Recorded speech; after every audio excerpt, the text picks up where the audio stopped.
नमस्कार मंडळी. Big boss Marathi season 6मध्ये यावेळी वेगवेगळे सेलिब्रिटी दिसत आहे. रील स्टार, कलाकार, कॉमेडी स्टार अशा लोकांची मांदियाळी आहे.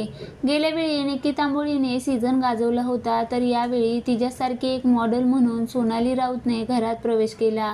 सोनाली राऊत सध्या बिग बॉसच्या घरात काहीच काम करताना दिसत नाही. यामुळे रितेशने तिला मागच्या आठवड्यात चांगलं सुनावलं होतं. सोनाली राऊत ही अभिनेत्री आहे हे सगळ्यांना माहीतच आहे, पण तिचे वडील हे मुंबईचे डेप्युटी पोलीस कमिशनर होते हे माहिती आहे का? सोनालीने अनेकदा तिच्या पोस्टमधून वडिलांचे फोटो शेअर केले आहेत. यामध्ये ते वर्दीत दिसत आहेत. ती वडिलांसाठी पोस्ट करताना नेहमी माय हिरो असं संबोधते. तसंच तिने आईसोबतचेही फोटो शेअर केले. सोनालीचं कुटुंबावर खूप प्रेम आहे. बिग बॉस 8मध्ये सहभागी होताना तिच्या आईवडिलांनी सुरुवातीला तिला विरोध केला होता, मात्र नंतर त्यांनी होकार दिला, असं तिने नुकतेच एका मुलाखतीमध्ये सांगितले. तर सोनालीला एक मोठी बहीण आहे जिचं नाव उज्ज्वला राऊत आहे. उज्ज्वला एकेकाळी प्रसिद्ध मॉडेल राहिली. तिचं आयुष्य खूपच चर्चेत होतं. अनेक बॉलिवूड कलाकारांसोबत तिचे फोटो आहेत. सोनाली राऊतने हिमेश रेशमियासोबत द एक्सपोज सिनेमातून बॉलिवूडमध्ये पदार्पण केलं होतं.